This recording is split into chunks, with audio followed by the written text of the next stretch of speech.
So we're going to start this panel off with a couple more poems. This next poet is with the Youth Justice Coalition, who's been a collaborator and a supporter with the Center for Restorative Justice, and her name is Lakaya Hicks. Please welcome her.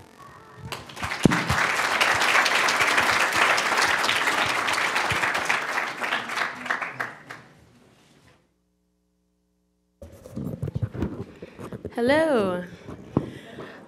If you are anything like I am, I get the itis after I eat. And for those of you who call it food coma, it's the same thing.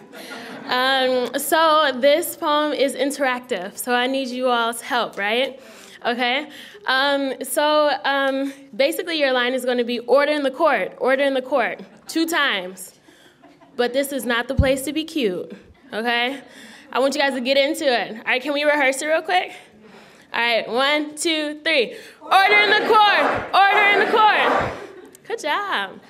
All right. All right, and I'm gonna gesture to you and I need you to say that, okay? All right, here we go. Gavel strikes again. Order in the court, order in the court. Simultaneous push-pull, every action coexisting with an equal counteraction. Gaining the courage to do me, you entice with the comfort of conformity, but that's not for me. Order in the court, order in the court. Bobbing in and out of idiosyncrasy like an iceberg in crippling cold tides, 99% of my mass suppressed below the surface, beneath my personhood, suffocating under what I'm allowed to divulge. The truth of me, the life of me, the real me bobs up, and the undertow of your expectation sucks me back down. Order in the court, order in the court. Juxtaposing the uncertainty of ambition to the belittlement of your accusation, I recoil in. My dream, or rightful amenity, is reduced to mere hallucination. So into your notions I conflate, losing myself in the process of your way. Mine's always on trial.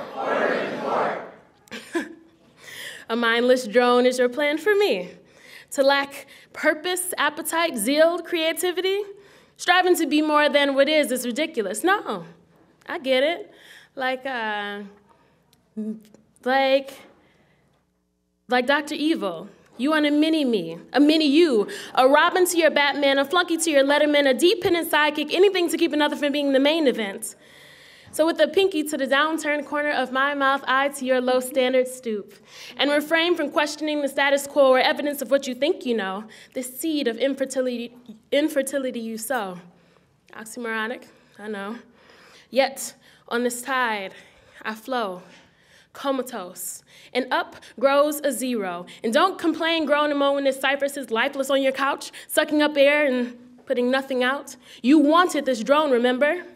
Order in court, order in court. Life, liberty, and the pursuit of happiness can't be a gift of the present, but a taunt of the past. A necessity for our trendsetters, our inventors, our forefathers, our yesterdads. Seems we aren't entitled to creative thought if it means ideas from outside the box. Seems we stand on the shoulders of giants, but aren't meant to shoulder the weight of future brilliance. Of course, that's considered defiance. So I bob in and out of consciousness, in and out of acceptance.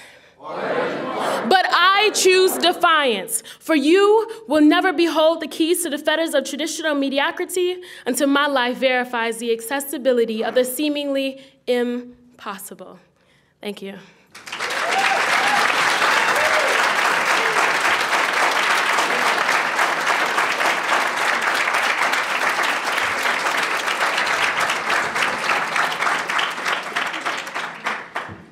Since the poems have been so good, we're going to have one more, and then we'll jump into our panel. So please welcome from Street Poets, Jason Quesada.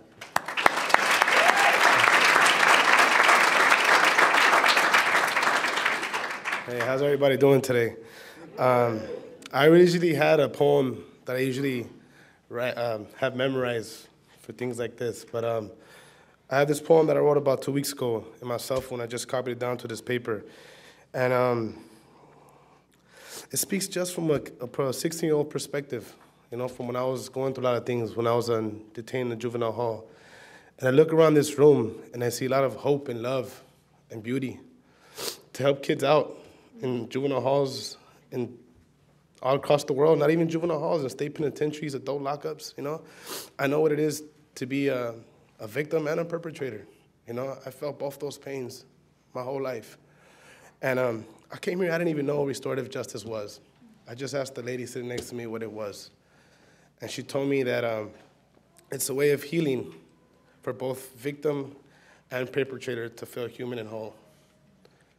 And only in the last year, I've been given the gift, I guess, of restorative justice in my life, to feel whole and to feel human as both victim and perpetrator. You know,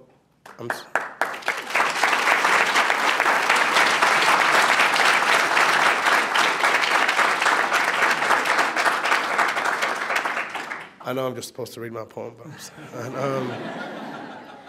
you know, I spent roughly about 3.5 years in a juvenile detention lockup, and then I didn't learn my lesson, so I still went on and did a little bit more adult vacationing, and it was really hard, rough, intense time for me, you know, really, really hard, and it's crazy that I'm here now at Loyola Marymount University, because when I was before I got into a world of trouble, I got kicked out of Loyola High School.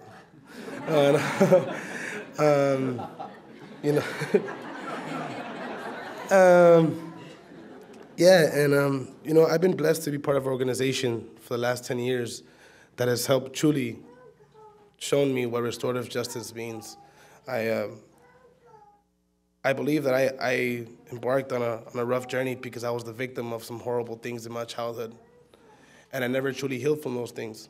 And I carried them my whole life. Even now, I'm still hurt, but I'm learning to make sense of the wounds that I've had since a child. And I carried those wounds so much, and they hurt me so much that I became a perpetrator of those same wounds to other people. And it led me to poetry. Poetry is the only thing that helped me feel human and whole. And through expressing my story. And this is a poem that I'm sharing with you guys, hopefully that I know a lot of kids that were my age of 16 in juvenile hall feel the same way. And I'm about to read it to you guys. I hope you guys enjoy it. When I was 16, in a world of hurt, I'd wait for divine intervention, a thunderbolt from heaven to save me, but it never came. Left to drown in a pool of pain, I was introduced to the street game. A little boy sprung on cocaine, sipping on night train, waiting for his daddy to return, but that never happened. So I'd wake up every day, determined to run away from there, from here, from fear.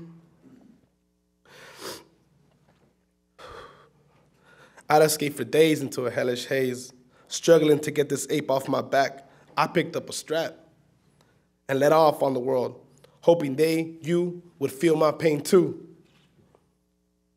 Passed like the flu, from the hole in my heart to yours, a violent virus with no name, until I came back to my senses, to myself, to get help, in search of the cure for that cancer I'd carried too long, a freedom song rising from my wounds, inspiring me to start healing, feeling my way home, one sweet, beautiful tear at a time.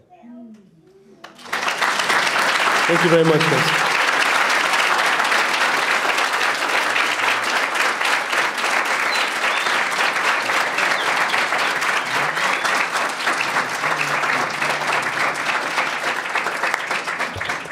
I can't quit. We're going to do it again. Welcome back, Taylor.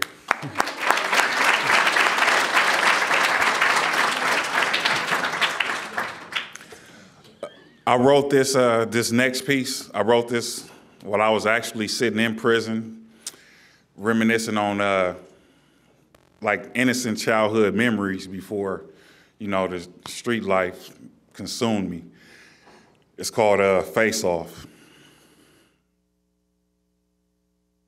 I knew I wouldn't be a Toys R Us kid forever, but how the hell did I go from Hulkamania to thug life, BMX freestyles to Berettas? Whatever got me buzzed when those riots broke out sparked a fire in my lungs that hasn't allowed me to breathe since '91.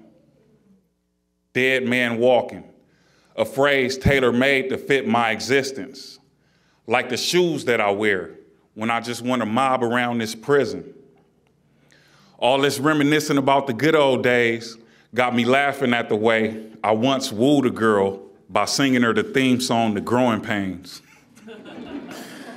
Yeah, that was me, flying up the street in a milk crate nailed to my skateboard in pursuit of imaginary crooks for robbing that make-believe liquor store.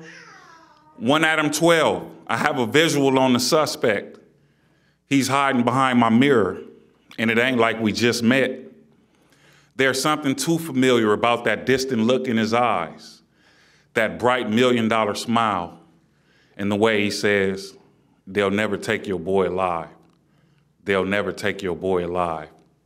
They'll never take your boy alive.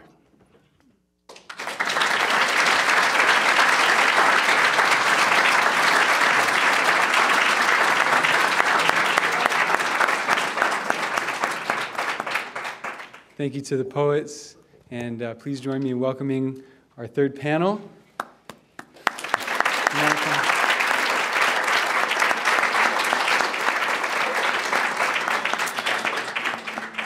We have with us Professor Kain Yamashiro, who's the director of the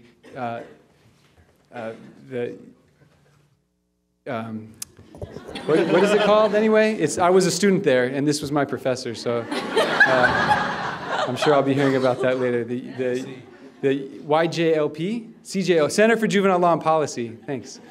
Appreciate it. And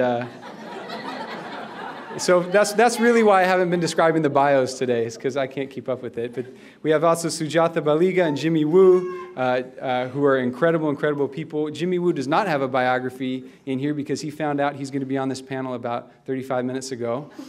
But he does have an incredible amount of experience and wisdom to contribute to this topic, and we're really grateful to have him. So with that, I'm going to pass it over to you.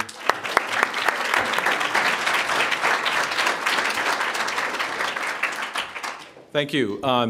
So when they said we were going to go after lunch, that was pretty rough. So I hope everybody had enough caffeine, although I don't think you're going to need it for us. But after that poetry, man, that's a tough act to follow, but I'm sure we're going to do great. We are still expecting City Councilman Tony Cardenas.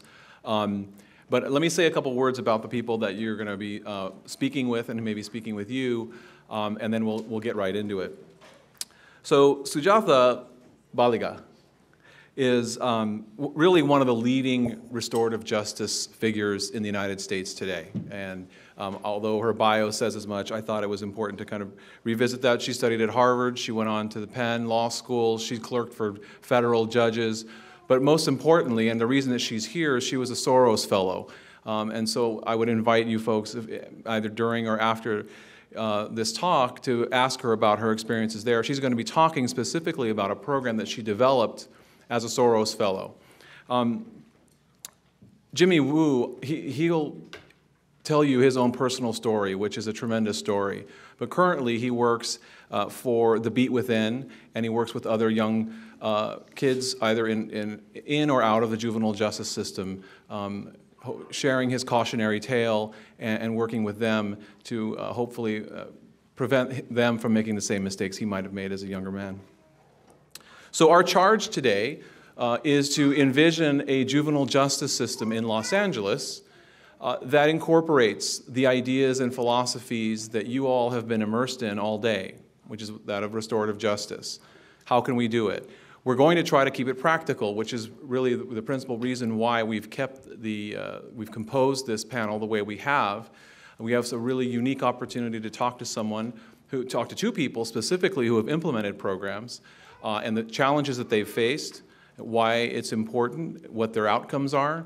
And when the councilman gets here, which I'm sure he will, that's why I introduced him, we can also talk more about some of the just inherent challenges that the system places on folks who are trying to do something new, which definitely integrating restorative justice into our juvenile justice system is something that's definitely new, at least here in California.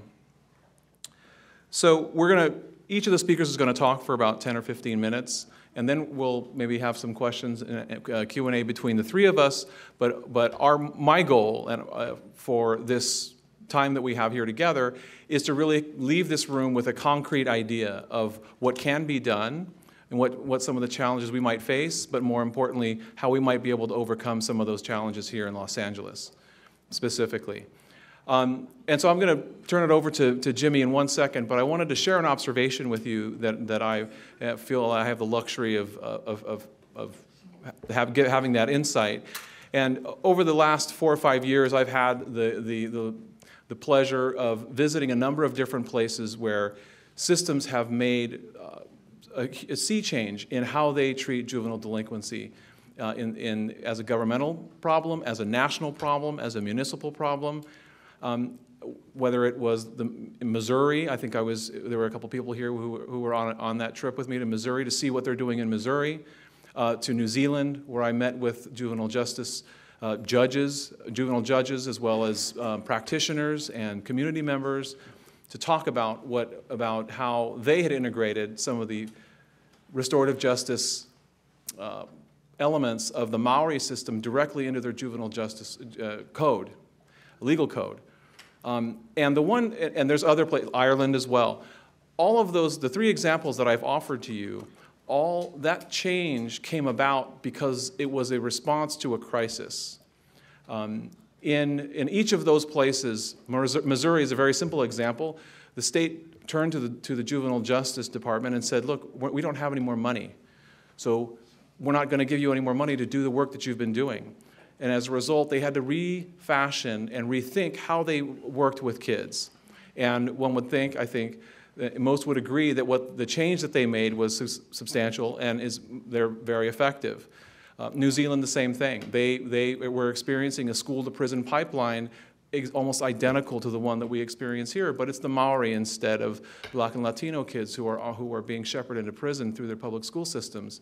And so they saw that as a moment for change. And so what I would posit to you is that we have been living in the 20-year crisis in Los Angeles County. Every one of our supervisors, I would hope, would agree. I know one of them has gone on the record and said that our juvenile justice system here in Los Angeles is broken and that the children leave worse than when they went in, which is pretty bad if our own supervisors are saying that. So I'm going to turn it over to Jimmy in the hopes that we can start talking about your experiences and maybe some hope for moving towards a more humane and restorative system in Los Angeles. Thank you very much. Like Seth mentioned, I am very ill prepared for giving this presentation. I was extremely hungry before I was told that I was going to replace Mr. Scott Bunnick, who unfortunately isn't able to be here with us today. So Scott Bunnick formed a group of individuals that we call the Anti-Recidivism Coalition. This group consists of chaplains, priests, filmmakers, actors, you name it, we have it. And the focus is to give all of us that have been directly impacted by the juvenile justice system a support network. So the majority of our group consists of those that are or were were incarcerated when we were teenagers. So I am a member of this group because I too was directly impacted by our juvenile justice system. 2 months after my 16th birthday, I was arrested for committing crimes based on very careless, very immature decisions. The result of that was 13 and a half years of incarceration in the adult prison system. Throughout my time in prison, I came across many people that you have heard of earlier, the people that are LWOPs, those that are sentenced to life without prison, those that are currently doing multiple life sentences. And when I was in prison, I always saw a look of complete despair and hopelessness on the faces of those that were around me. I was one of the very few people that were allowed to be given a second chance at life. And many of these people that I'm referring to were also incarcerated or arrested when they were teenagers. So I made a promise to not just them, but to myself that when I was released from prison, I was going to do whatever I could to promote awareness of some of the major flaws within our juvenile justice system, and to also try to encourage many school districts to have a curriculum that would perhaps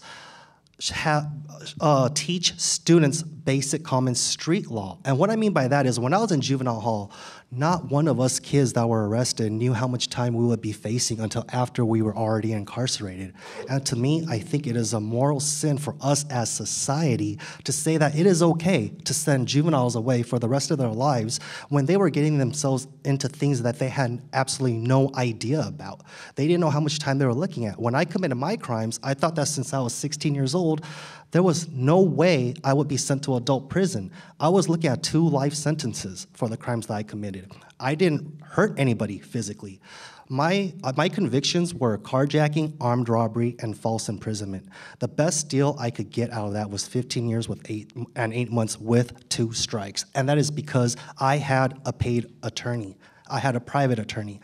Many of the current inmates in prison are in for the exact same offenses that I was in for, and they are doing life. And the reason is because they had public defenders. They didn't have the resources to hire their own attorneys.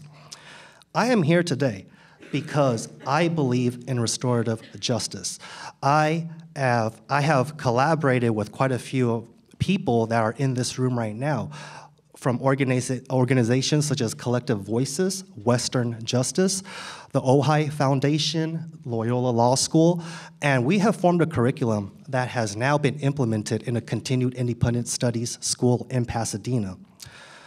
I thought when I was released almost 3 years ago that that was the end of my hardships, that the worst was over with, that I had nothing but a bright future ahead of me. I came to the realization just recently that that's not true, because it took several months for us to form this curriculum. We had several meetings at Loyola Law. And with recent developments at Miramont, I don't know if you guys are, if everyone here is aware of it, but 2 teachers were arrested for child molestation. So many school districts, many schools are now enforcing, I should say, strict policies when it comes to the people that are allowed to go into their school. And so the teachers, volunteers, facilitators, teachers' assistants, they all need to go a background check. Because of my criminal history, I was not able to be a full participant of this program any longer. And I had to go and request character reference letters from many of my supporters just to be able to have to keep the hope alive that I could be a full participant. As it stands right now, I can only visit this class once and once only. Earlier, you were asked to please give some of your seats to some of our high school students. This class that I am referring to are those high school students that they were referring to. And I say I believe in restorative justice because I understand that restorative justice means if crime is causing hurt to somebody, then justice should be about healing. And so to me, ultimately, that is about forgiveness. So I am going to close what I have to say for right now by reading to all of you something that I wrote recently. And 2 days ago, I'm sure most of you are aware of what Facebook is. Many of you have your own Facebook pages.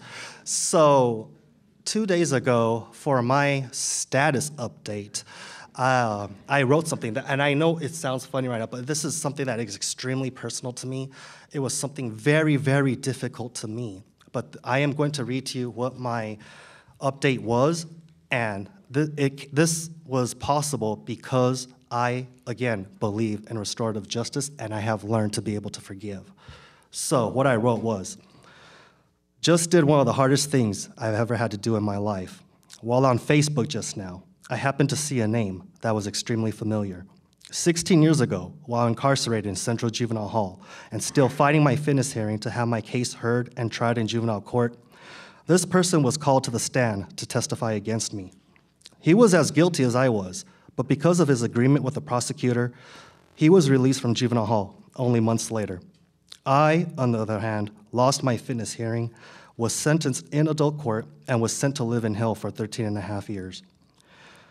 Naturally, I carried with me an abundance of hatred and resentment for this individual for many years, and I was actually scared of what I might do if I was to see him again. When I saw his name right now, many emotions coursed through me, But what I decided to do was send him a private message and simply tell him that I know we were only 16-year-old kids back then that didn't think about consequences. And despite his lying in court that annihilated any hope I had to come home a whole lot sooner, I was glad to see he was doing well and never had to go through what I went through. After all these years, I finally forgave him.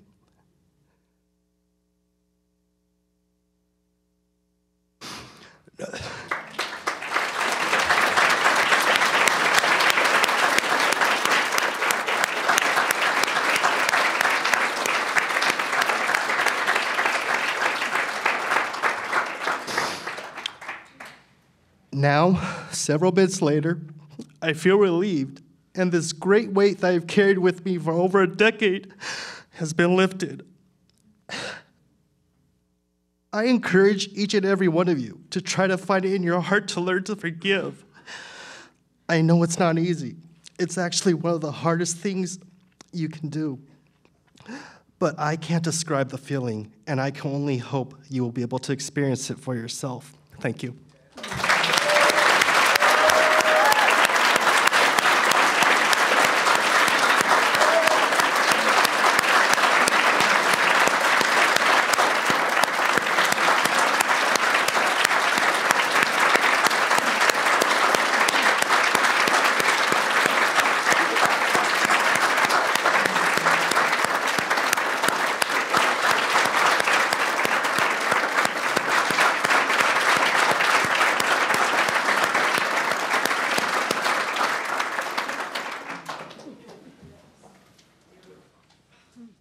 Wow. Thought you promised us tissues, Seth. Should know not to wear makeup to these things. So one of the hardest things I saw in the work that I did and with my colleagues as a public defender was this cruel fact of selling your buddy, down the river because you need the shorter time because, teaching your clients how to put themselves first and to, I think it's one of the most, thank you, the most challenging parts of the work, and so antithetical to accountability in every way, is to find who's often, and not to deny anyone's responsibility when there's a crime that involves multiple people, but it's often the person who did the least amount of harm that ends up serving the most amount of time when you're looking at a group of people that do something because the masterminds behind the plot are also the best at selling their buddies down the river. So it's powerful to have it illustrated in the story here, and so powerful to hear. Forgiveness as a healing force, and I too found forgiveness to be a healing force. In my life, which I'll talk about a little bit later, but I will start with just a huge congratulations to Loyola for taking this issue on of restorative justice. And to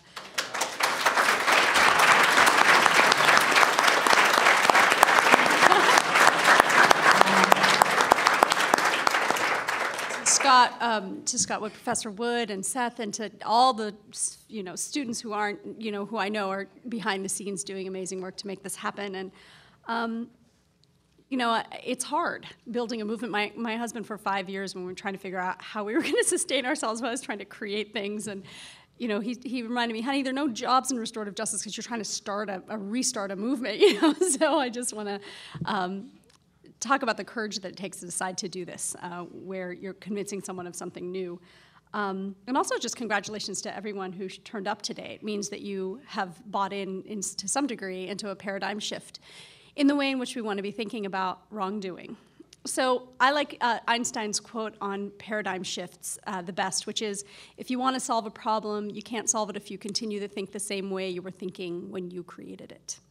And that is our reality of our criminal justice system and our school discipline processes. We created this problem, and whether or not we as any one individual created it, it's a democracy, and that's where our criminal justice system comes from. So they say the path to hell is paved with good intentions, and when you learn a little bit more about the history of the present state of incarceration, it came from a very noble thought amongst Quakers, actually. It was called the penitentiary because it was a place for people to go to be penitent. It was a place to go and reflect upon what you did and how far we have come from those days. So how were we thinking when we created the problem? Hi.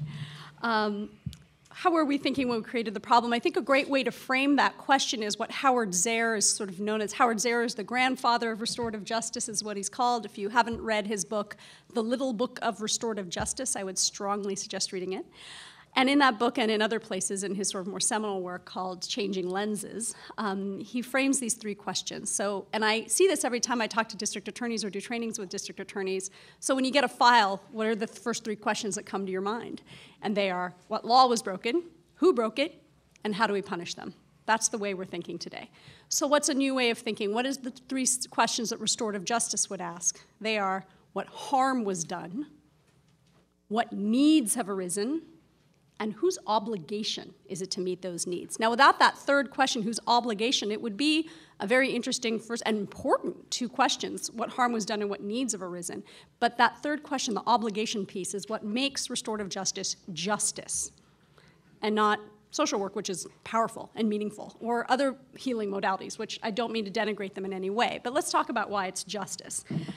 I also like Howard Zehr's definition of restorative justice, which I'm paraphrasing to some degree, but it's a process to involve, to the degree possible, all those who have a stake in a specific offense, and to focus on harms, needs, and obligations to put things as right as possible. And that putting things as right as possible is so beautifully illustrated by this last panel, where people have lost their children. You're not bringing that child back, right? When someone has been molested, you're not giving us a new childhood, right? That's not happening. But how do we put things as right as possible is a critical part of the restorative justice paradigm. And I would strongly suggest also reading the most recent issue of Tikkun magazine, Tikkun. It's entirely dedicated to restorative justice and has voices from across the globe on different applications of restorative justice and critiques of restorative justice, which I think are really compelling. As things become more of an institutionalized movement, what does that look like in terms of what do we give up in terms of its indigenous roots, its more healing modalities? When we interface with the juggernaut of the criminal justice system, our courts, probation departments, et cetera, what do we potentially lose? And at what point do we lose the soul of RJ? I think it's really important to consider. So to my mind, restorative justice at its best is when we have face-to-face meetings with a consensus-based plan to meet survivor-identified needs. So I'm going to repeat that. Face-to-face meetings where we have a consensus-based plan to meet survivor-identified needs. In my mind, it's most ideal also if it's happening in a pre-adjudication or pre-expulsion, suspension in the school's context setting, right, where we are using this as the way of solving the problem, not as a corollary to or in addition to our traditional criminal justice systems or school discipline processes. And so I'll tell you a little bit about what's going on in Alameda County on the juvenile justice front. In 2008, I got a Soros Fellowship to roll out a restorative juvenile diversion program in Alameda County. It had a specific goal of reducing disproportionate minority contact. And if you want to learn more about that, I don't remember the date, it's sometime early in March. I'm doing a webinar for the Office of Juvenile Justice Delinquency Prevention. So the Department of Justice has this OJJDP department, and they have webinars every month, and this month it's going to be on the nexus of restorative justice and disproportionate minority contact. I think that when restorative justice is done right, it can be really critical to reducing disproportionate minority contact with our juvenile justice system, disproportionate minority confinement. So in 2008, I got this fellowship. In late 2007, some members of an organization called RJOY, Restorative Justice for Oakland Youth, with whom I used to work, reached out to Judge Gail Barriola, who was the presiding judge of the juvenile division, and told her about restorative justice, and she caught fire. She just thought this was the most exciting thing she'd ever heard of and started a restorative juvenile justice task force. And that task force, because a judge invites people to a task force, everybody shows up. The chief, the district attorney, the lead juvenile public defender, youth-serving organizations, victim-serving organizations, everybody came to this meeting, and it happened once a month for many, many months until that critical point where people get tired of meeting and talking and learning and we're ready to do something. And so what we did was we created a 3-year strategic plan to roll out restorative juvenile justice from pre-adjudication through post-release and in the schools. It was utterly unfunded. We had no idea how it was going to actually happen. But the piece that I took on, again, was this diversion project. And today, Community Works, the organization, I went from RJoy to an organization called Community Works West, and they received a Title II state block grant, which is federal dollars, to roll out a diversion program that is going to keep over 100 kids a year out of the juvenile justice system for crimes which they would have had significant JJ contact: burglaries, carjackings, arson, teen dating violence, those kinds of crimes we are considering. Which ones of those? We've already done burglaries, arsons, teen dating violence, serious assaults, and we're looking to expand to do more. So what that process looks like, it is based entirely on the New Zealand model that you heard about, which is young people sitting down face-to-face, supported, both sides supported, to come up with a plan by which the young person repairs the harm directly to the person that they've harmed. We've done 27, 28 now, I think, so far. And only 3 of those young people have committed crimes again. So that's less than a 10% recidivism rate. I mean, I know it's not statistically significant yet because our sample size is small, but we expect it to be similar. And even if it ends up being a 25% recidivism rate, compared to the county's 75% recidivism rate, that's right. People always say, you know, well, what if one of these kids gets restorative justice and they go out and do it again? I'm like, well, that's 75% of kids who go to juvie hall. So, you know, why don't you give us a 50%, you know, standard instead? It would be a radical improvement. What those situations look like, what do those conferences look like? How does it work? You know, basically we write a letter to the parents and the child separately, and then we follow up with phone calls, and sometimes we reach people, and if we don't, we show up at their front door, and we say, hey, what, your kid got charged with this crime. You know, Joey got caught climbing out the window of your neighbor's house with the TV set in his hands, and there's broken glass all over his jacket. So the police have given me this file, or the probation department has given me this file, or the district attorney has given me this file. There are 3 points of entry into this, and they've said if we can resolve this within 3 to 6 months through restorative justice, your child will not even be charged with this crime, okay? Won't even, this is pre-charge. And so then Joey initially says he didn't do it, and then eventually, then we tell him the reverse Miranda rule, which is my favorite part of this project, which is that we got an agreement from the district attorney that says that nothing that anybody says in these processes can be used against a young person in a court of law. So it's like instead of saying, you know, you have the right to remain silent, and anything you say can be used against you, say, tell me everything because nothing can be used against you in a court of law, and they spill the beans. So then Joey tells me, yeah, of course I did it, and my 3 friends were there, but they ran away and and so then we start having prep meetings with him and ideally the 3 friends who ran away, and eventually prepare both sides, reach out to the victims, and they always dig it. People always say, don't victims say no? You know, I've never had a victim say they don't want the kid to get the process, and I've only had 2 victims so far say, I'd rather send in a surrogate. Everybody else wants to come and sit down face-to-face with a young person who broke into their house or stole their car, and have a dialogue. And then, so the process itself, the day comes where it's safe, we've figured out everybody can be in the room together, and we have the dialogue. And it's a little bit more formal than a traditional peacemaking circle. Sometimes the police are there, sometimes the district attorney is there, depending on how serious the case is. Again, nothing can be used against these young people. And everyone, again, signs a confidentiality agreement, including the DA and the police officer, who we encourage to come plainclothed.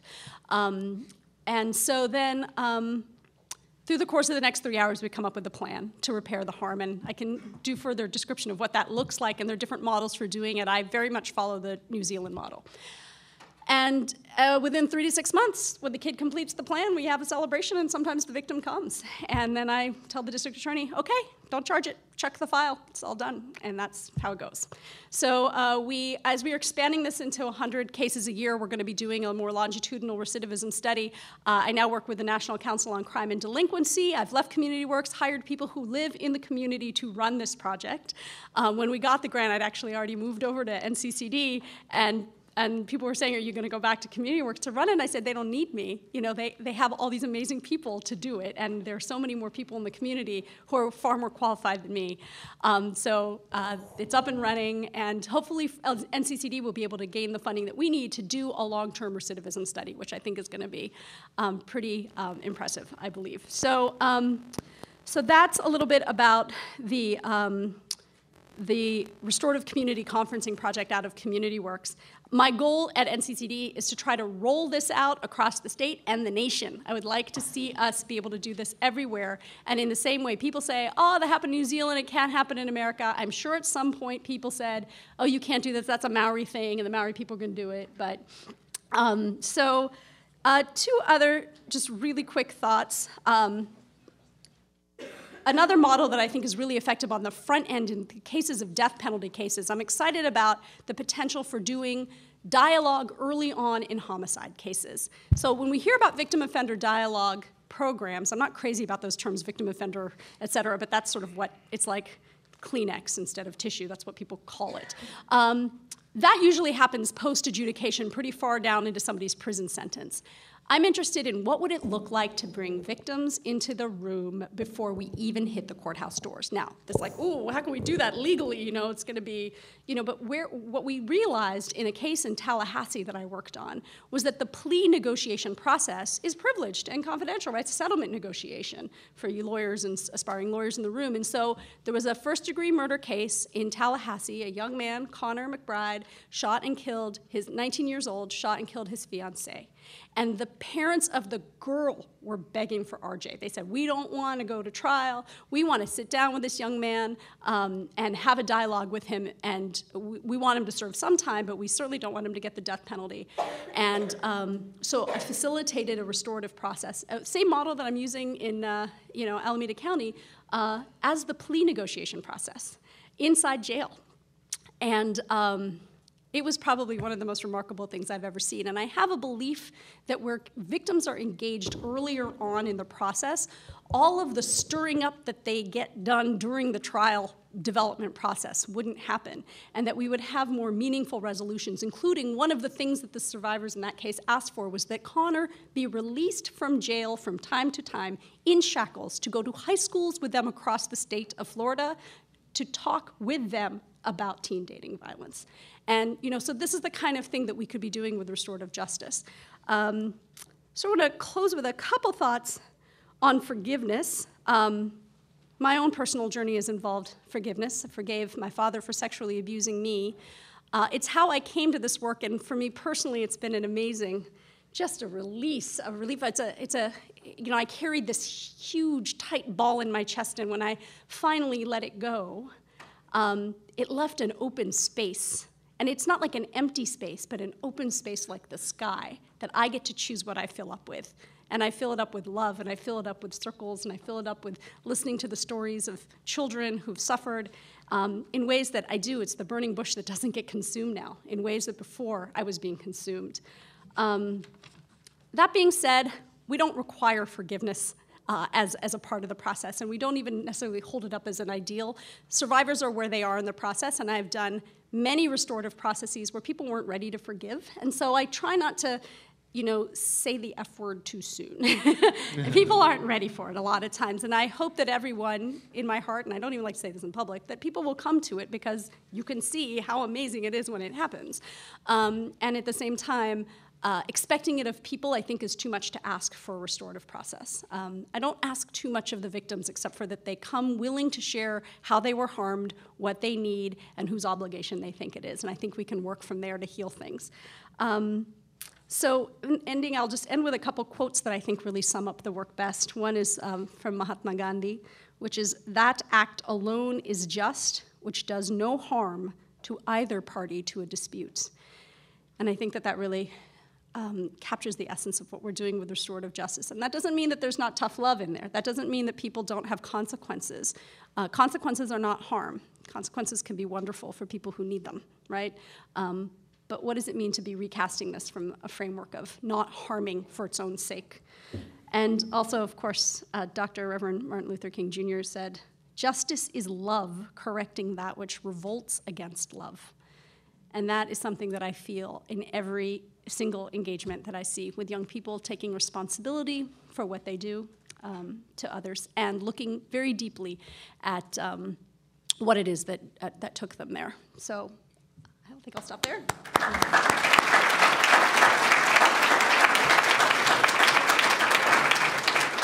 So, as promised, we've been joined, thankfully, by Tony Cardenas of the 6th District, the City Councilman. I know I mentioned it earlier, but this is his 6th term as a third term, but previously served as a state assemblyman, and where importantly for our purposes, he co-authored the Shift Cardenas Act, which has continued to fund juvenile justice and crime prevention programming in California. So, Councilman? Thank you very much.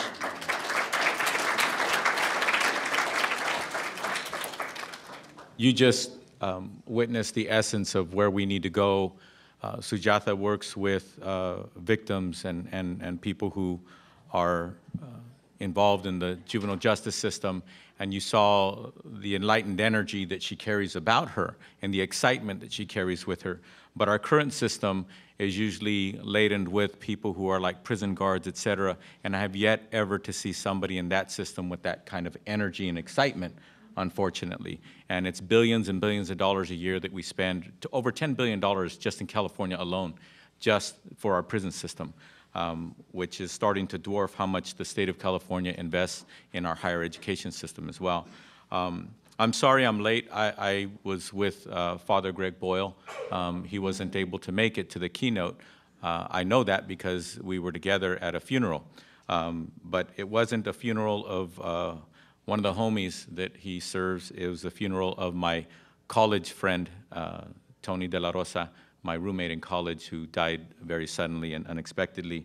And Father Greg Boyle actually baptized Tony and his 3 brothers and sisters, and so we were having a personal final moment with our friend as Father Greg Boyle presided over the funeral, so I apologize for being late. I want to start by asking 3 questions, and I'll answer them myself. Think about this. Who created that law? Why was that law created? And was restorative justice even contemplated when that law was created? The answer to the first question, who created that law, was a politician. Why was that law created? My next election. Or political career. And then, was restorative justice even contemplated? I think I'm 99.9% right. The answer to that one is no. And that's one of the biggest problems that we have in this country, is that laws are created by politicians, and also politicians, unfortunately, have come to believe that the best way to get elected, Democrat, Republican, Independent, et cetera, is to say, I'm tough on crime. But the reality is, what I try to do as a policymaker, as an elected official, 3 terms in the State Assembly in California, now in my 3rd term on the City Council of Los Angeles, and I'm not here to campaign, but I'm on my way to Congress, and I don't say that arrogantly. I'm the only one with any viability who's pulled papers, so I'm pretty much unopposed. So I hope and expect that I'll continue to do good work on the council throughout 2012, and on January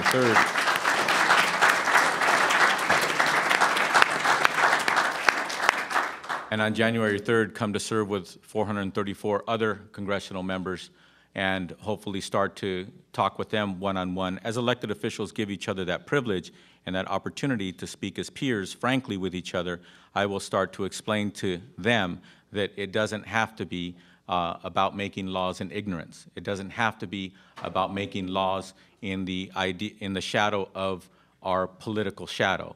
Our supposed political shadow. We don't have to make laws that are much, much, much more expensive in every term, in every which way they're much more expensive by having a punitive system rather than a restorative justice system. And so my job now, my calling, my job, is to take it to the national level and actually look congressional members in the eye from whatever party they're from and have that debate with them respectfully and frankly, privately, and then eventually, unfortunately, we'll be having that debate publicly, not only on the floor of Congress and perhaps in events throughout the country. So that's my place. That's my responsibility as a lawmaker, as an elected official, is to do that. And that, to me, that's my calling. What I do want to do is point out that it can be done.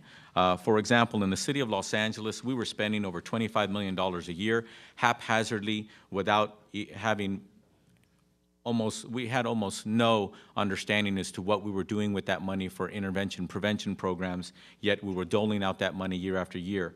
Wonderful, well-intentioned organizations, but what was the constructiveness of that whole effort year after year? So what I did is I harnessed the effort in the city of Los Angeles, and we passed for the first time in the country a community-based gang intervention model, and that is the result of that is in here, that we now pass around mostly to electeds around the country so that we can inspire them to understand that it can be done, that we do have what little money we have for restorative models, and that we can, if we do it right, we can really make a difference.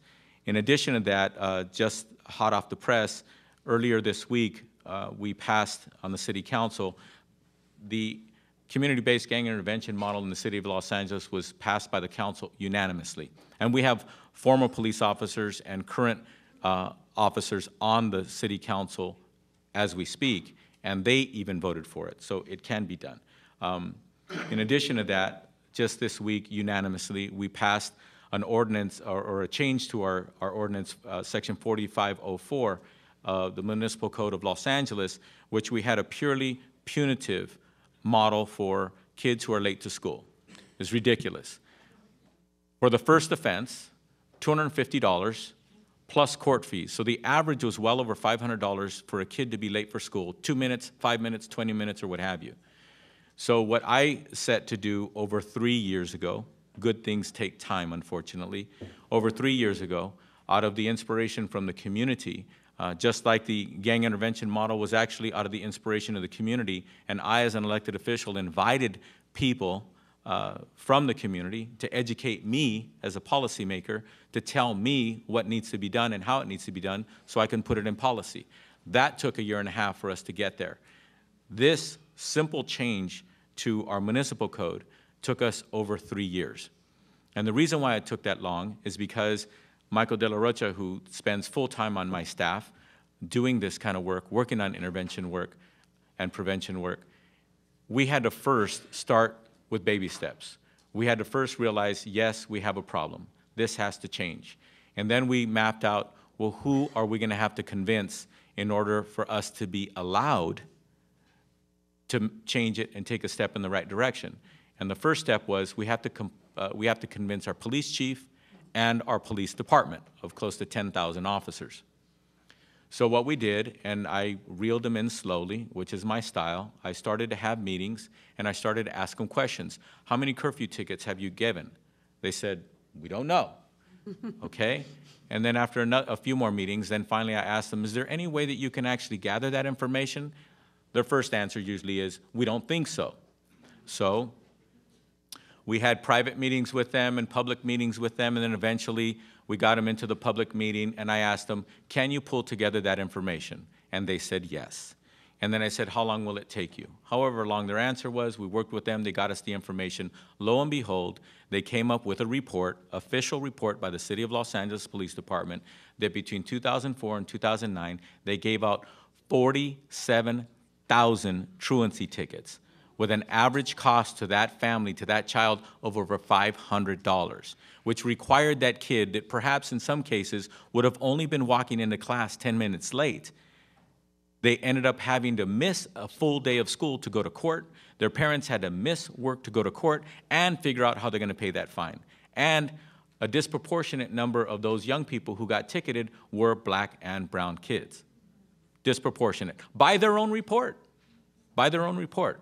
So now, once we had the information before us, then we had to continue to negotiate with the police department in order to figure out what they could live with when it came to changing that ordinance. And literally, the negotiations went down to the last minute before it went to before the first policy committee, and we were still in disagreement on the last portion as to whether or not we should have any fines at all. I prefer that we not have any.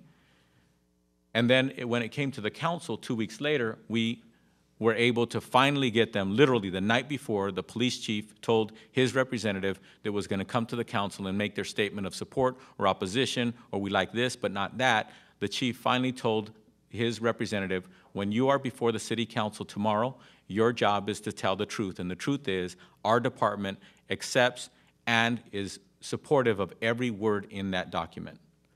Not easy to do, not impossible to do.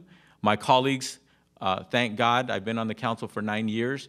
They now trust me. They might not like what they see. They might have reservations about how good the ordinance is, but they know that I do my homework, and they knew that it took me over 3 years to get where we're at, and that's how we got a unanimous vote. And our newest elected official, just a few weeks ago, was a full-fledged police officer in LAPD. He had to resign as a police officer to become a city council member. However, him and 2 other members of the city council are current reserve officers, so they put that uniform on every week. And one of my colleagues is the former police chief of LAPD. We got a unanimous vote. The reason why I share that with you is because, understand this, the first thing that you're going to receive when you talk to elected officials, policymakers, power brokers in your community is that, first of all, you're soft on crime, we ain't going there. Secondly, it can't be done, it'll never happen. Just blow past that and then roll up your sleeves and realize it's going to be a long haul, but you're going to be able to get it done. Thank you.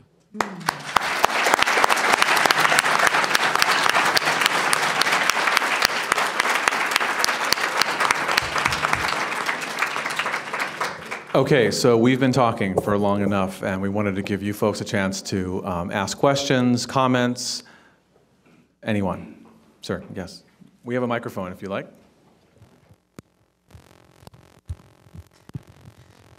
Yeah, I just wanted to say, my name's Steve Goldsmith, Sentinel Youth Services, how terrific this is. And I just wanted to say about this comment that we're doing something really new.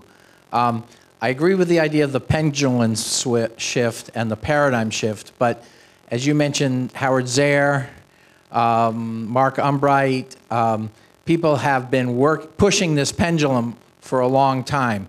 When I started in 1992, Howard Zare had already been working on for 15 years before. And this idea that we can restore through the offender or the person who has committed an offense hearing the voice of the victim, and that's a transformational experience, has been gathering momentum for a long time. And one thing about spreading restorative justice programs throughout the state, there was at one time, about 2000, maybe something like 19 counties that had restorative justice programs, victim offender mediation programs. And many of those have died. And many gang intervention programs that were really good, the ones that Akila talked about that did those truces, have gone. And we have to sustain organizations. And sustaining organizations are very hard, nonprofit organizations. Keep them going, keep them funding, because when you cut a school system, that school system doesn't go away, but when you cut a nonprofit, oftentimes they die. So the last quote that I always want to do is Dr. King said, the arc of history is long, but it bends towards justice. And I think Councilman Cardenas has shown that we have to keep bending. It's a long struggle, not a short one, but it's great what we're doing. On that note, what comes to mind is mindsets. We have a mindset in this country that punish, punish, punish works. It's unfortunate that too few people, you literally can only fill this room with the people who get the other truth, and that punishment doesn't work. But you can fill the Coliseum 1,000 times over in this city with the people who are ignorant about what does or doesn't work, and they think that punish, punish, punish does work. And I want to quickly tell you something in the spirit of Father Greg Boyle, Father G, as his friends call him. He wrote a book called Tattoos of the Heart, and I just finished it. And I want to, on the mindset of unfortunately of everybody, there's a really funny part in the book where he says that one of the homies, as he calls them, comes into his office and very happy because he got a job. And he says, "Oh, really? Congratulations, you got a job." And he had already been incarcerated, et cetera, so he was very excited to get on the right track. And the homie says, you know, Father G, the guy said I fit the description, and he gave me a job. And Father G says, are you sure he said fit the description? That doesn't exactly sound right. Are you sure he didn't say you meet the qualifications? And the guy starts laughing and goes, that's it, that's right. He goes, how silly of me, I fit the description. But even the conditioning of his own mindset, even when he hears something, he internalizes it differently. Right. I wanted to follow up on that too, and then actually, yes, to completely give credit to Mark Umbright, you know, Howard Zarek, Kay Pranis, I mean, so many amazing mentors who have allowed this work to really flourish at this moment, and even going further back into indigenous peoples' histories where, you know, these are processes that exist in all of our cultures as far back as we go, and we've forgotten how to do this, but we can remember it again. And one system in particular that I find really interesting is the Tibetan system of justice prior to 1959, when they had their own legal system. It's the only codified system I can find that seems to be built-in principles of restorative justice there. But they weren't calling it restorative justice, obviously, in 1930, whatever. But there's an interesting book, I think it's called The Golden Yoke, Y-O-K-E, that is about the Tibetan system of justice pre-1959. That I think it's interesting to see where all it has existed. And then on this last piece of how does it not, yes, we had Barge, we've had this before, you know, balanced and restorative justice movement, and it died, and we had, I think there are two reasons why this is happening. One is that we live entirely off of, nonprofits live entirely off of these little bits of, you know, this grant and that grant, and you get a Soros Fellowship and it's gone in a year and a half, and then, you know, all of these things are so short term. What we need is you know, to stop, so there's a load-bearing wall, is something that David Anderson Hooker talks about a lot. And what does it look like to move a load-bearing wall? We're really afraid to do that. The load-bearing wall right now, it's not doing a great job, is our traditional criminal and juvenile justice systems. That's what we're holding up the whole thing with. And what does it mean to take a couple bricks out and fund this? Because it is significantly cheaper. Instead of paying $55,000 to run a kid through the Alameda County juvenile justice system, we can do this in less than $4,000 a case. And that $4,000 a case is the second piece of the question. So first, how to get some of the bricks out of that wall to fund this. The system needs to shift the money instead of nonprofits constantly begging. And then in that piece too, many different cultures have the same expression of crabs in a pot. You never need to put a lid on crabs in a pot. Have people heard this? Where, you know, because when one starts to get up out of another one will try to use that as some sort of traction to get up out, and then everybody falls back into the pot. And I feel like that's what a lot of nonprofits do. We pull each other down on our way out. And so one of the ways in which we do that is to undercut, oh, we have a restorative justice program too, but it only costs us $600. I don't know why they're saying $4,000 a case. And I think we have to be realistic about how much it costs to work with young people, particularly those who are experiencing intergenerational and historical traumas in the work. You have to have wraparound be related to your restorative justice programs. You have to have help to finish the plan. The kid is not going to be able to go out there and do this plan without assistance. And so that's going to cost more. And we need, as nonprofits, not to undercut each other by saying our program is cheaper. Because if it's cheaper, who are you serving? Are you cherry picking? Are you choosing only white kids from intact families who are doing graffiti? Or are you really going to choose kids who are doing burglaries, whose dad is incarcerated, who just saw their uncle get shot? You know, if you're doing that case, it's going to cost more. So those are just two ideas that I have. We have a question in the back. This is to the councilman, soon to be congressman.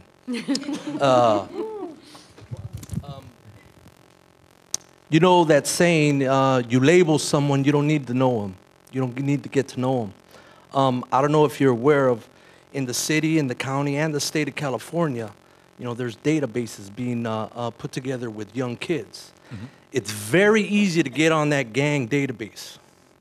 But I have yet to speak to anybody that could tell me how they can get off of that. Mm.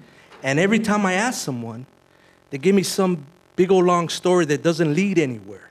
There is no set policies. And I'm just wondering, is that on your radar? And if you can, if you're gonna be looking into that and trying to change that somehow. And I work for Homeboys Industries. Yeah. My name's Zuko.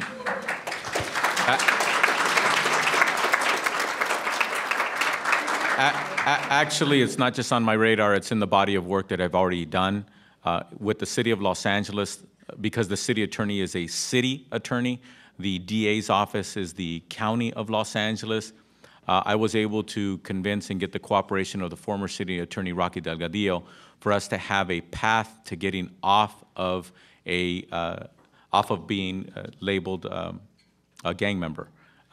And the fact of the matter is, it wasn't easy. Again, it took some time, but we were able to ink that and have a realistic process.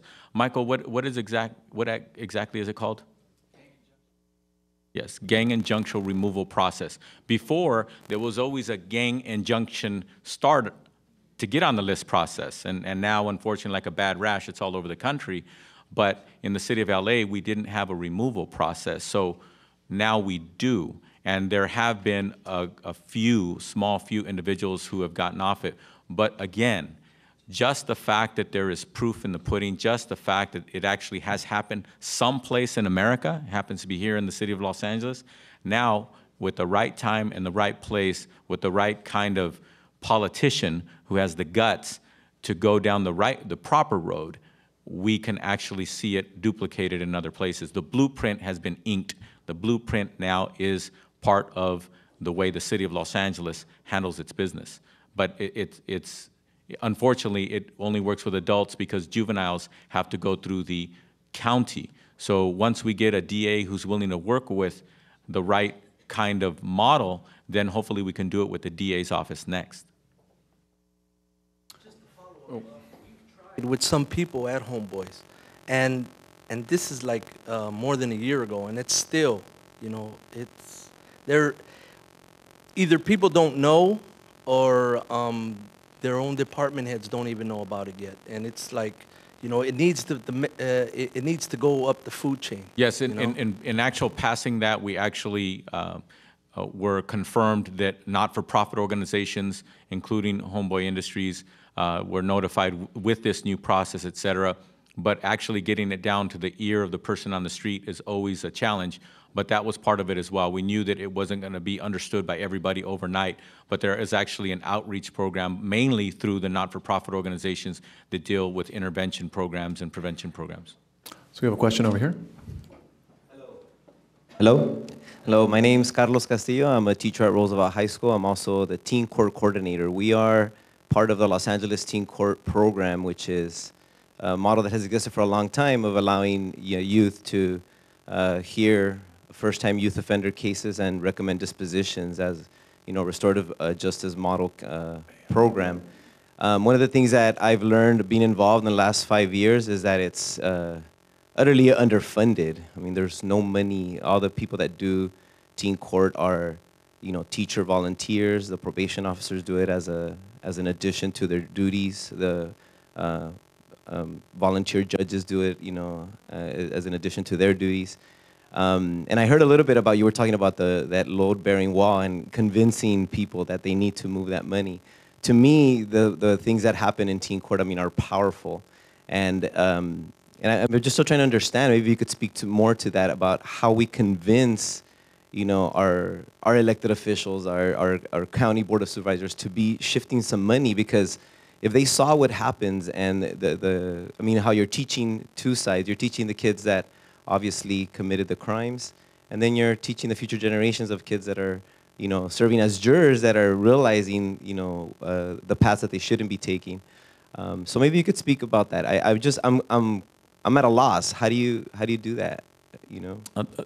Funding, unfortunately, the politicians use the term priorities. Funding is usually funded in priorities, and right now, at every level of government, we're having to cut back on the list of priorities that we're able to fund. However, the fact that you actually have a teen court at your school, my recommendation to you is that you talk to your friends or administrators in other schools to get them to come and see it, get them excited about it, so they can start telling their superiors or the chain of command, hey, why don't we have it here? But in addition to that, when it comes to the funding, one of the things that frustrates me is that, for example, the Schiff Cardenas Act was passed and funded. I actually passed legislation and funded it at the same time, which is very rare. It got funded. Literally, since I left the legislature 2 years later because of term limits, it is still being funded today at approximately $100 million a year, and it has been every year since, even during these tough times. But the thing is, luckily, we've been able to keep that as a somewhat of a priority, but we never grew the money. When I was the budget chairman right before I left the legislature, I funded that at $121 million a year. At that time, we had just budgeted $5 billion for our prison system. $5 billion, yet in the restorative pot, it was only $121 million. 10 years later, the last budget that was passed, the prison budget doubled to over $10 billion. But the restorative pot stayed at about $100 million. So the only way that we're going to get policymakers and decision makers who have their hands on the money to actually do something with it, or at least start the ball rolling and fund a little bit, is that you have to stay on top of them. Because, for example, law enforcement, and I don't blame them, always wants their budgets to grow. So they have the resources to stay in the face of the elected officials every minute, every day, year after year, through the budget cycle. So the bottom line is we have to stay in the face of the policymakers so that when there's a few drops of money that can be gotten, that we are standing there so that they can actually start funding us, and then hopefully we can grow it. So it's about persistence. Unfortunately, law enforcement has the bodies, the people, funded literally, and their job is to bird dog the budget process to try to find anything that they can get their hands on. We have to do that, unfortunately, most of the time voluntarily. Or if we have somebody like me, I have full-time staff working for me as an elected official. That's rare with elected officials. I'm very privileged and to be able to have people, I can say, Michael De La Rocha was hired by me in my office only to work on this. And therefore, that's part of the reasons why I've been able to stay on top of it and have some success. Most elected officials aren't putting that energy there, but it's up to you, us, the community, to get our, not demand in a bad way, but to demand that they put that money where their mouth is. Because every politician is talking that they like restorative justice models, but they're really not putting time and energy into it, or money. I think it's also, I'm sorry, please. I think it's also about listening to people's needs, and it's something, a training that we get in restorative justice work is starting with, harms and needs, and so meeting with every single stakeholder in the process and finding out what they need and what need isn't being met. So this morning when I asked the Chief Justice, what do I do to get the judiciary more on board, she started talking about the fact that they're so strapped they're not going to do anything new. And what I heard from her was people are so strapped. And so then I think, well, we could take their caseload away with restorative justice, and I've got a new strategy, right? So it's like, how do we start to meet people's needs in that way? And literally, when you're doing restorative justice well, everyone is getting their needs met. Victims, the community, the police, the district attorney, the public defenders are thrilled in the beginning. They're totally against it, and then they get really excited about it when they learn more about the fact that you're doing it in a way that protects kids' rights, et cetera, et cetera. Like everyone, if you're doing it right, you're going to be meeting all of their needs. And then, yes, invite people to watch. Then they totally buy it. They totally buy it. And with youth courts, they can be restorative. They can be less restorative, depending on the degree to which you do involve victims' voices. When you fail to involve victims' voices, people are less jazzed about it. So that's another piece, is to really make sure that that piece of your youth court piece is strong, and then invite people to come watch. And when people see victims psyched about a process, they'll start to think about funding you. Sister Janet, did you have a question? When I was a film student here at Loyola, I wrote a screenplay on the Sleepy Lagoon case, and my passion has always been the definition of gangs. And I worry that the definition has gotten much narrower. We've demonized these young people, and we've failed to differentiate the different types of gang members. So if you would address that, I would appreciate it. Yeah, thank you for bringing that up. I assume that you all knew what I was talking about when we defined intervention programs. Because what we were doing prior is we were giving money, say, to the favorite church that every mayoral candidate and mayor who wants to get reelected would visit during election time, and say they got $1 million every year for their program to help disadvantaged youth.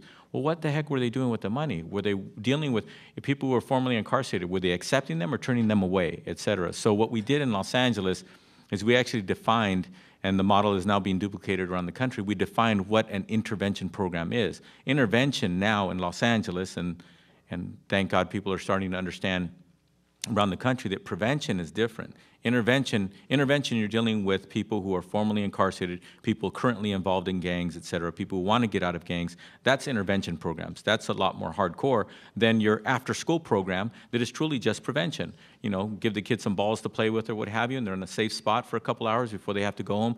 That's prevention. Two different communities, same geographic community, but two different communities of kids or young people that you're working with. So those definitions, you're absolutely right. Not only were they broad or narrow or what have you, they were all over the map. And now what I believe that, and what I'm trying to tell elected officials around the country is that it's incumbent upon you to define what the heck you're describing. When you pass a law and you talk about gang members, what are you talking about? Define it. Don't just say it. So we have a question in the back there. I'm impressed by the circle motif of much of restorative justice, and Monica Chinland, who's responsible for some of the students here, was talking about it, and it occurred to me, I just would like maybe one or all three of you to respond to, or four of you to respond to, could we have potentially a restorative justice circle with the politicians who may be in favor of restorative justice, like you, Mr. Cardenas, with those who may not be in favor of restorative justice, with the main investors in the for-profit prisons, with the representatives of the prison guard communities, with victims and offenders or people who are incarcerated. And the community, it seems to me that there are a lot of different truths, many of which are not being told. And it would be interesting to know the truth behind why have prison costs gone from $5 billion to $10 billion when the prison population is unchanged, basically, and the severity of the crimes of those people in prison now are way lower than they were when the bill was $5 billion. These are just studies that I'm reading from fairly responsible longitudinal studies that I've read by professors and academics in California. So what are the possibilities of actually having that kind of truth at the highest level? I think we could cut through a lot of nonsense and get something done. Well, I'll start by answering because I think of the three panelists, I'm in a position, and I take that responsibility seriously, so much so that Senator Leticia Van de Putte and myself spearheaded and created a not-for-profit recently where her and I are in agreement that we will fly around the country wherever we need to go to sit down in the office of another elected official and actually educate them and put the mirror in front of their face and speak with them frankly, even if we have to use four-letter words or what have you. But that's the privilege that I have as a fellow colleague. You can't talk to elected officials like that. I mean, you could once, and that's the last time they're going to allow you to speak to them. But I can talk to an elected official once they seem to open up their mind and their heart and their senses, then I can go in and I'm willing to do that. So my part of having those circles and increasing that circle of people, that's what I'm committed to doing, and I've actually formally embarked on that by creating a not-for-profit where elected officials who get it are going to talk, spend the time and energy to talk to other elected officials so we can increase the awareness at that level.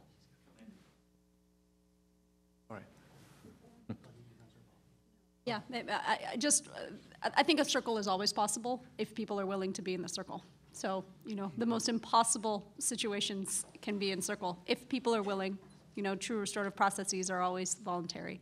And so the question is, do people come to that circle, you know, with an open heart to be engaged in that process? So we have a question down here in front. Yes, thank you. Other than giving money or personally volunteering for an organization, what is the most important thing each of you thinks that each of us can do to advance the project? For my answer to that, first of all, thank you. Unfortunately, this sounds kind of crude, but if you can give money, that's the best thing that helps. But the fact that you're willing to do that and volunteer, do both.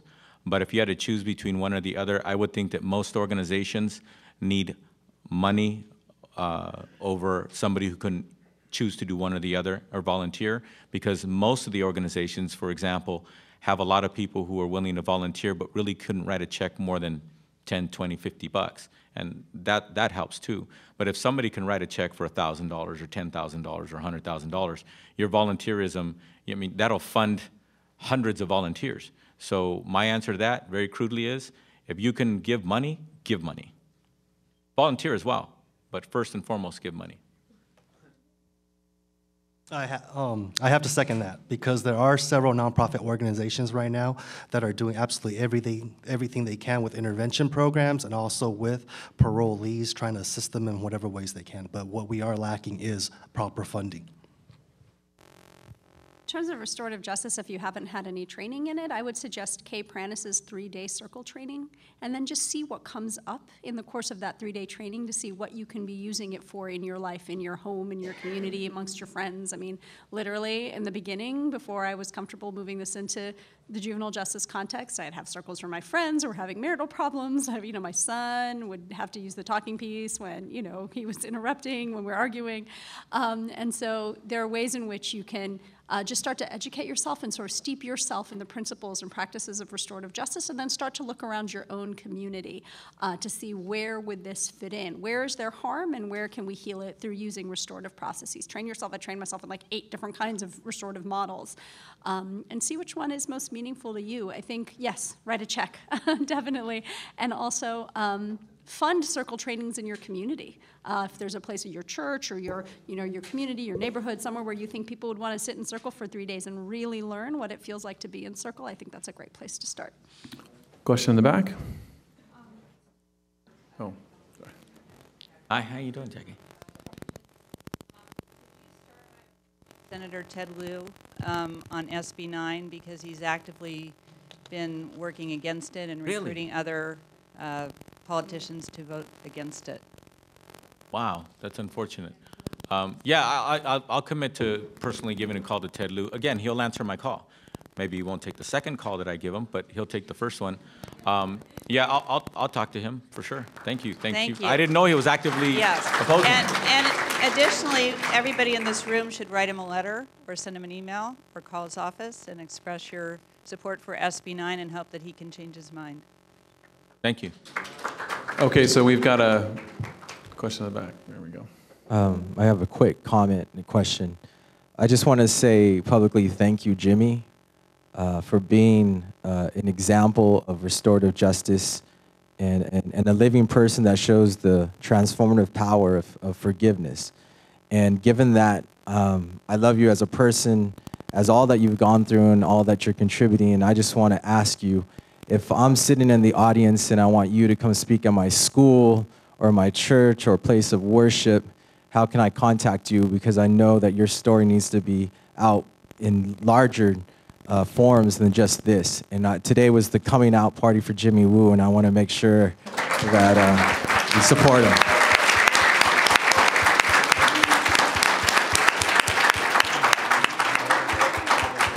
Well, I can give you my email address, I guess. Get ready. Okay, so it is just Jimmy Woo. It's JIMMYWU. The number's 82@yahoo.com. If I receive an email from you, you can definitely expect to receive one back. Thank you.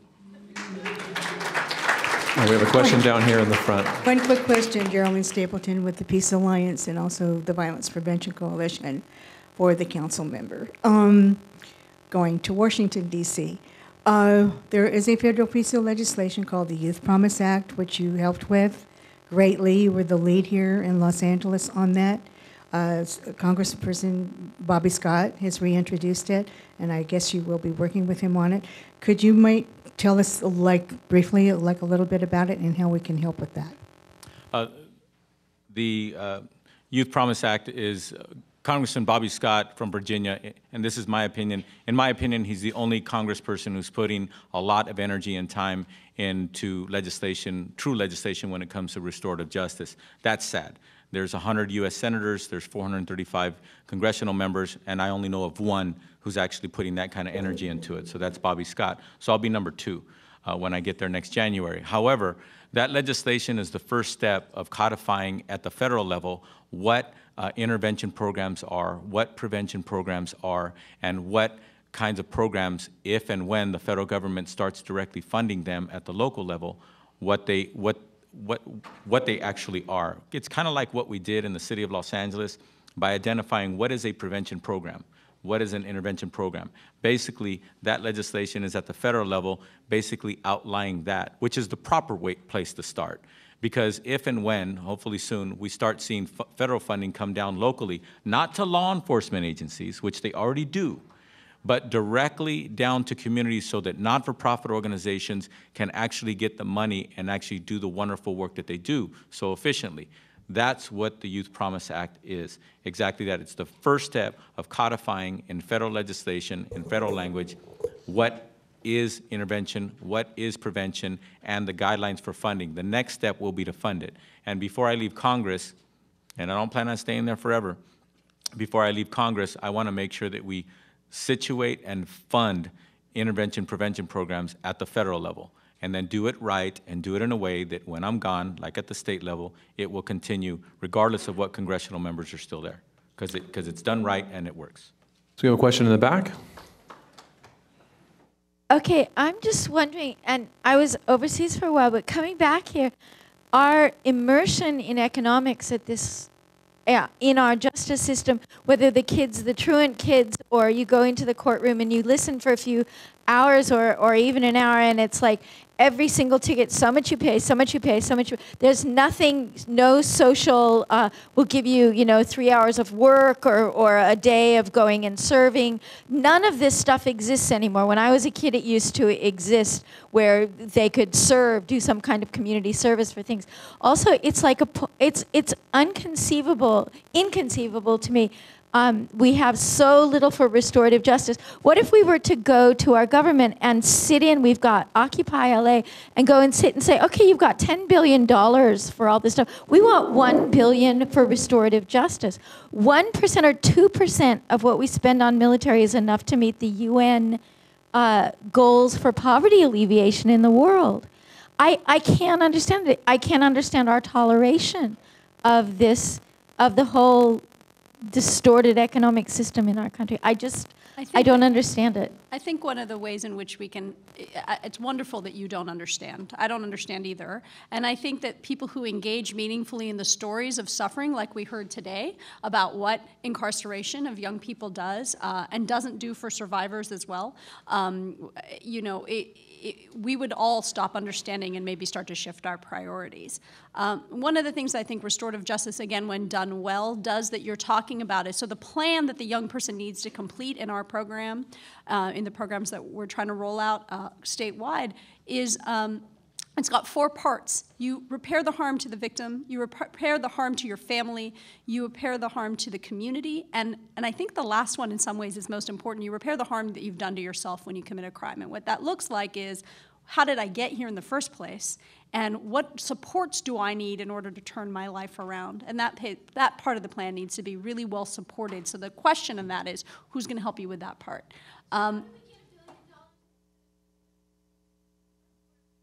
Right. Why are you wasting our money? Well, so my question is, I guess, back to you and to everyone about what would it take for people to start to spread the word that this works? What would it take for people to start to tell the stories of how much better this works? And I guess that this is something that comes to mind, too, in terms of people talking about tough on crime.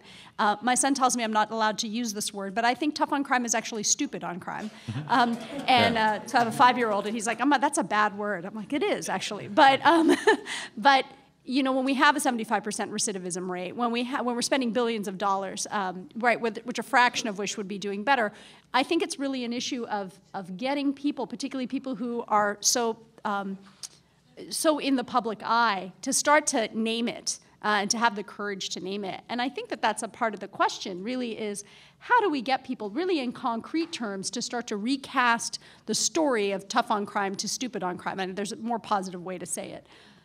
Yeah, I call it dumb on crime. Thank you. So much better. All right. We have time for one question, one last question. In regards to the statement about prevention program and what that is, giving kids it's working. That we have come a long way from that, and I want people to understand that. I'm with the Gang Reduction Youth Development Program with Community Build, and for the past 3 years, this has been established in 12 hotspots throughout Los Angeles, and it has expanded to the point of that it's very comprehensive in that we identify young people between the ages of 10 and 15 with certain risk factors, from critical life events to poor parental supervision, et cetera. And we provide psychological resources. We're supporting them in their schools, tutoring. It's very comprehensive, and we're very effective. So we've come a long way from just giving the balls to, for after school. I just wanted to clarify that. Basically, the city of Los Angeles, with that $26 million, the core part of that expenditure is in the grid zones in the city of LA. But even though it passed through the council, again, we made sausage. That's what lawmaking is. I wasn't in firm agreement that we should have grid zones. I believe that we should have organizations that cover areas, but not specifically defined by one street to that street, et cetera, because crime doesn't follow that, and all the other elements don't follow those strict lines. But it is a big step in the right direction. It is structured. We are getting our information back so that we can actually not only do a better job in Los Angeles, but share that with other jurisdictions throughout the country, so they can actually do their form of working with public funding and community organizations to do a good job. Okay, well, that's it for us for this panel. We still have some other stuff going after, but I'd like to ask you to join me in a round of applause and thanking our speakers and yourselves for participating.